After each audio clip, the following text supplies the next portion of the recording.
अबसार साहब, ये हुकूमत आखिर चाह क्या रही है? क्या जो मकसद हासिल करना चाह रही है वो इस कोशिश में कामयाब हो जाएगा या और ऑप्शन भी रखी हुई है हुकूमत ने? ऑप्शन तो हुकूमत मुसलसल, आपने जैसे नंबर डाउन किया है 5, आपने काफ़ी मेहनत की आज सवाल तैयार करने पे, और आपने काफ़ी गहरे गोते लगाए हैं। ये सारे वो जो हुकूमत ने जितनी भी कोशिशें की हैं एक सियासी जमात को पीछे रखने के लिए, लेकिन ये सियासत है, तमाम सियासी जमातें ऐसे करती हैं। और मुझे इस पे कोई एतराज़ नहीं है कि अगर ये मुल्क की वहदत को और सलामती को नुकसान ना पहुँचाएँ इनकी आपस की लड़ाई, और वरना सियासत तो इसी का नाम है। लेकिन आपका जो पूरा प्रोग्राम का इस वक्त जो डायरेक्शन है, और आपने जो इंट्रो बोला है और उसके बाद जो बात हुई है, सवाल हुआ है नुसरत साहब से, मुझसे तो आपने वो सवाल नहीं किया। मेरा कंसर्न ज़्यादा वो वाली डायरेक्शन है जी। और मैं ये any day of my life मैं ये चाहता हूँ कि पार्लियामेंट सुप्रीम हो, गलती भी करे तो पार्लियामेंट सुप्रीम हो, सॉवरन हो, क्योंकि ये अवाम की मुंतखब नुमाइंदा होती है। माजी में जो कुछ हमारी अदलिया इस मुल्क के साथ करती रहती है, ये चार्जशीट है, ये बात कहना सिर्फ कि वो आने वाले चीफ जस्टिस ये कर देंगे और वो कर देंगे, ये कोई अखाड़ा है? ये आइन के तहत अदलिया चलती है और इन जजेस को आइन के तहत चलना चाहिए। अगर करना है ना आने वाले चीफ जस्टिस ने, तो काजी फायजी साहब जैसा हौसला और किरदार लाएं, और माजी में जो किया हुआ अदलिया ने इस मुल्क में और पार्लियामेंट के खिलाफ उस पर तौबा करें, माफी मांगे कान पकड़ के। पार्लियामेंट तो खुद नहीं संभल पाती ना, वहां से तो हर मामला जो पार्लियामेंट में होना चाहिए वो खुद अदालत में जाता है। नहीं संभल पाती भाई, नहीं संभल पाती ना। मैं आता हूं ना, मुझे आने दें आप देखें, आपने मेरे दिल के तार छेड़े, अब आप मुझे इस पे बात पूरी कर लेने दें। मैंने लिखा है पॉइंट आपका ये भी, सियासतदान क्या करते हैं। सियासतदान तो गलती कर रहे हैं, हम उनको क्रिटिसाइज भी करते हैं रोजाना। इन जजेस को क्रिटिसाइज कर हमें तौहीन अदालत में बुला लेते हैं। अभी ऊपर नुसरत साहब ने बात की कि जब कानून साजी करनी थी तब सियासतदान नहीं खड़े हो सके, मतलब खड़े तो वहां होना था। आप मेरी बात ही मेरा आर्गुमेंट पूरा नहीं होने देंगी तो बेशक आप ये कर ले। मैं चलें आप कर लें बात, आप आर्गुमेंट मुकम्मल करें, आप अगली 2 लाइन ताकि बात आगे। मैं कहता हूं सियासतदान गलती करते हैं, हम मानते हैं, हम उनको क्रिटिसाइज करते हैं कि जब वो पिटीशन गई तो जजेस ने लगाई क्यों, लगाई तो सुनी क्यों, सुनी तो फैसला क्यों किया। मैं खुद एक पिटीशन लेके गया इसी सुप्रीम कोर्ट में, सहाफियों के हवाले से मुझे मैसेज मिला कि फलां को साथ में लाओ और उसमें फलां चीज वो लेके आएगा तो ये पिटीशन लगेगी। सारे जिंदा हैं किरदार, बुलाएं मुझे, मैं साबित कर दूंगा। तो ये जो मैसेजिंग होती है ना पीछे, एक जज, सुन ले मेरी बात, एक जज आइन की एक शिक की तारीफ आज तशरीह और करता है, कुछ महीनों बाद कहता है ओहो वो तो मैं कॉन्शियसली नहीं की थी, अब मैंने कॉन्शियसली मैं कर रहा हूं, तो अब उसी आर्टिकल की तशरीह ये दूसरी है। सब मार्शल लॉ को इन्होंने तहफ़्फ़ुज़ दिया, उनको आईनी तरमीम का हक दिया। 4 या 5 लोग बैठ के पार्लियामेंट के मुंतखब वज़ीर-ए-आज़म को घर भेज देते, किस लिए? ठीक है, पूरी आवाम की तौहीन है, ये नहीं होनी चाहिए। पार्लियामेंट गलत करती है, सियासतदान गलत करते हैं, हमें उन्हें क्रिटिसाइज करना चाहिए, हम करते हैं, लेकिन हम जज को नहीं कर सकते, तौहीन अदालत में अंदर हो जाएंगे। तो मैं तो नहीं ये हक दे सकता अपना, मेरा नुमाइंदा है, गलत है, करप्ट है, हम जाने, हमारे नुमाइंदे जाने, सरकार के मुलाजिम नहीं जानेंगे। सरकार के मुलाजिम उनकी और हमारी किस्मत का फैसला नहीं करेंगे। ये इस मुल्क की आइन है और इसलिए हमने ये मुल्क बनाया था। बस ये बुनियादी बात है, ये समझ जाएंगे तो बेहतरी आ जाएगी। एग्रीड। जी नुसरत जावेद साहब कुछ कहना चाह रहे हैं? जी मैं सिर्फ एक बात अर्ज करना चाह रहा हूँ। देखिए ब्रॉडली मैंने पहले ही जैसे आपको कह दिया था कि रियासत के सतूनों में से अगर ये हो कि जी अदालत सब पे बालादस्त होगी तो मैं इसका हमायत नहीं कर सकता, सोच भी नहीं सकता। और साथ ही ये भी कहा कि यस अभी आइन को रीराइट होने की कोशिशें हुई हैं, लेकिन सिर्फ एक बात याद दिलाना चाहता हूँ कि वही हमारे फायज ईसा साहब जिनका जिक्र कर रहे हैं अबसार साहब, और बड़ी जेन्युइन बातों पे उनको प्रेज कर रहे हैं कि उन्होंने माजी की कई गलतियों का एतराफ़ किया है, उनका अजाला तो नहीं कर पाए। आज कल आप बताइए कि उनकी जान को ख़तरे में डाला गया है, क्या मौजूदा हुकूमत उनके साथ खड़ी है? वो शख्स जिसकी वजह से वो वायरल हुई सारी वो तो अभी तक गिरफ्तार नहीं हुआ भैया। तो बस मैं इसके अलावा और कुछ नहीं कहना चाहता। ठीक है जी। ज़ैगम साहब, पाकिस्तान माजी, करीब और बैद की कई नज़ीरें इंतजामिया जब भी कामयाब हुई है जजेस की तकसीम का फ़ायदा उठाकर हुई, मगर इस वक्त जो अक्सरियत की राय है वो ज़रा मुख्तलिफ नज़र आ रही है। वो 8 जज दे चुके, क्या हुकूमत अक़लियती जजेस के बल पर या दम पर अक्सरियती फैसले को पलटने की सलाहियत और हौसला रखती है? देखिए आयशा, एक तो नुसरत जावेद साहब ने मौजूदा हुकूमत को खरबूजा करार दिया। जी बिल्कुल। ये वो खरबूजा है जो खुद को छुरी समझता है, और ये जा जा के इस वजह से इधर उधर पड़ रहा है कि ये खुद को छुरी समझ रहा है। अब आपने जो बात पूछी है, देखिए सुप्रीम कोर्ट अक्सरियत अकलियत कुछ नहीं होती, सुप्रीम कोर्ट का फैसला होता है। पाकिस्तान में ट्राइकाटमी ऑफ पावर है, 3 हिस्सों में ताकत तकसीम है, किसी एक हिस्से को अजारादारी हासिल नहीं है।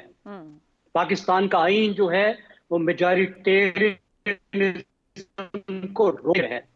अदालतें इसलिए बैठी हैं कि इस तरह के करतूत पाकिस्तान की पार्लियामेंट हुकूमत अपनी इस मशकूक अक्सरियत की बुनियाद पर ना करे जो इस वक्त वो करने लगी है।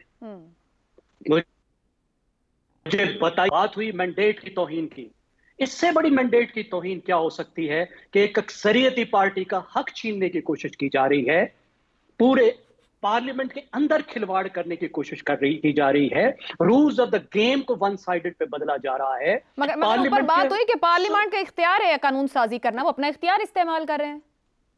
जी बिल्कुल अख्तियार है, लेकिन किस सूरत में कर रहे हैं और उस कानून साजी करके उस फैसले को बदलने की कोशिश क्या ये कानूनी है या नहीं है, मुझे मालूम नहीं है। और मैं ये पूछूंगा कि आप ये बताइए कि इलेक्शन के कवानीन जैसा मामला जो हमेशा मुत्तफिका होना चाहिए, क्योंकि ये रूल्स ऑफ द गेम के मुतालिक है, अगर इलेक्शन के कवानीन ही मुत्तफिका नहीं होंगे तो फिर इलेक्शन को कौन मानेगा। अब आप इसमें देखिए कि इसका कानून है इलेक्शन एक्ट 2017, ये पाकिस्तान की तमाम सियासी जमातों ने मिलकर बनाया था। बिल्कुल ठीक। पूरी कोशिश की गई थी कि तमाम सियासी जमातें इसमें शामिल हों। आखिर उस वक्त भी तो बुलडोज किया जा सकता था ना कानून, क्यों नहीं किया गया? क्योंकि उस वक्त इस बात की अकल थी कि आईन पाकिस्तान को क्यों एक एक को मिलाने की कोशिश की थी, इसलिए कि ये बहुत अहम था कि सब ऑन बोर्ड हों। अब आप यकतरफा तौर पर उन तरामीम को तब्दील कर रहे हैं जिनसे आपके नंबर्स पे असर पड़ रहा है, सही हो। आप दूसरी पार्टियों का हक छीनने की कोशिश कर रहे हैं। ये किस तरह हो सकता है? आप देखिए कायमा कमेटी में भी 4 और 6 की तकसीम थी। ये बिल्कुल गलत बात है कि मेंबरान को इंडिपेंडेंट रखने की जबरदस्ती कोशिश की जाए। हुकूमत हासिल क्या करना चाहती है करके, मकसद क्या है? हुकूमत जो है जा जा के छुरी पे पड़ रही है, पाकिस्तान में दंगा फसाद को तकसीम को मजीद बढ़ाने की कोशिश कर रही है, अपनी मामूली मशकूक मेजॉरिटी की बुनियाद पर एक अथॉरिटेरियन सिस्टम जो है उसको इंस्टेट करने की कोशिश कर रही है, अपोजिशन को रगड़ने की कोशिश कर रही है। ये उन हालात में कर रही है जिस वक्त हमें यकजहती की जरूरत है, जिन हालात में हमें इन चीजों को बदलने की जरूरत है, जबकि इससे कोई फर्क नहीं पड़ता है। उनकी हुकूमत जारी रहेगी, कोई फर्क नहीं पड़ता है उनकी हुकूमत को, वो जारी रख सकते हैं। लेकिन ये बहुत अफसोसनाक है कि उस तरह के करतब कर रहे हैं जो ये 1990 की दहाई में किया करते थे। ठीक हो गया। As a citizen I can't condone it. ठीक। इफ्तिखार साहब, पीटीआई को मतलूबा नशिस्तें मिल भी जाएं तो हुकूमती वजूद को कोई खतरा नहीं है, इसके बावजूद पीटीआई को पार्लियामान में जो कमजोर करने की कोशिशें हैं मुख्तलिफ, अगर हम देखें सामने सियासी इंतजामी कानूनी नजर आती हैं, आपको क्या मकसद नजर आता है कि हुकूमत कामयाब हो जाएगी? देखिए, पहली बात है कि जिस किस्म की गुफ्तगू आज हुई है, मेरे लिए मासवाए ये बात कहने के कि मैं पार्लियामेंट के साथ हूँ, मैं और कुछ नहीं कहना चाहता। पार्लियामेंट सुप्रीम है, दुरुस्त, और पार्लियामेंट की जो कमेटी है, अगर वहाँ पे 4 और 6 का फैसला हुआ है तो मैं वो 4 और 6 के फैसले का एहतराम करता हूँ। और अगर ये एक्ट मुश्तरका तौर पे बनाया गया था तो मैं उस अमल का भी एहतराम करता हूँ, और जो अमल अब हो रहा है मैं उसका भी एहतराम करता हूँ, मैं उसको मानता हूँ। ये बहुत फार्म 45-47 की गुफ्तगू की जाती है जी। उमर अयूब को कहो कि क्यों स्टे के पीछे अब छुपने की कोशिश कर रहा है। आप तो कहते थे हम गलियों और बाज़ारों में ये फार्म लेके आएंगे, आपने लोगों को ज़हनी मरीज़ बना दिया है ये बातें कर कर के। जब वक़्त आता है साबित करने का तो आपका हाल ये होता है। सही। पाकिस्तान के साथ मज़ीद खिलवाड़ मत करें। और ये जो बातें की जा रही हैं कि पाकिस्तान में ये जो कुछ होगा पार्लियामेंट का अमल, इससे पाकिस्तान के अंदर लाकानूनियत जन्म लेगी, मुझे बहुत अफसोस हुआ ये सोच जानकर।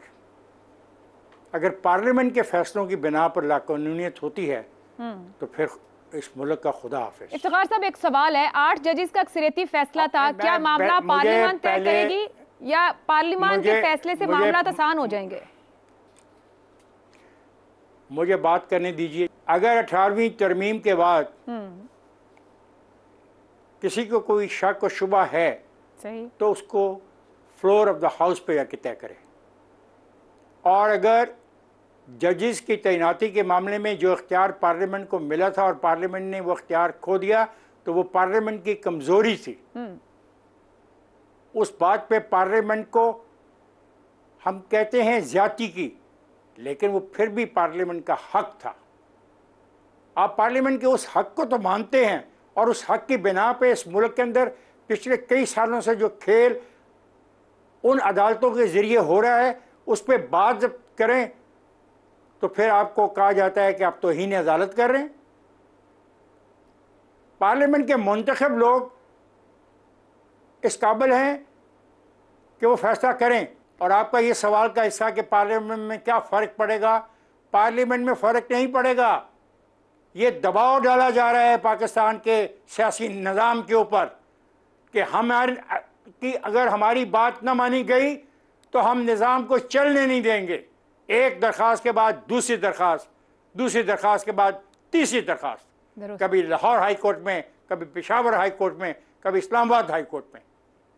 ये खेल कब तक चलता रहेगा? मेरा रोजगार का मसला ज़ेरे बहस नहीं आने दे रहे, मेरी गुर्बत के मामलात में बातें नहीं करने दे रहे। सही हो गया। मेरी बेरोजगारी को ज़ेरे बहस आने का मौका तो तब मिलेगा जब ये खेल ख़त्म होगा, जब मेरी पार्लियामेंट को सुप्रीम समझा जाएगा और मेरी पार्लियामेंट के फैसलों को सुप्रीम समझा जाएगा। बिल्कुल हक है अदालतों को कि अगर वो समझें कि पार्लियामेंट के फैसले आइन से मुतसादिम हैं तो वो उसके ऊपर अपना फैसला दे सकते हैं और अपनी राय दे सकते हैं। ठीक हो गया, सही है। लेकिन ग्रुप बनाकर बिल्कुल गैर मुनासिब है। ठीक है जी। और याद है कि वो लोग मुलाजिम हैं, पार्लियामेंट मुलाजिम नहीं है। तभी तो हम पार्लियामेंट से सवाल करते हैं कि बेरोजगारी, गुर्बत पर भी बात कर लें, सिर्फ अपने मसाइल हल ना करते रहें।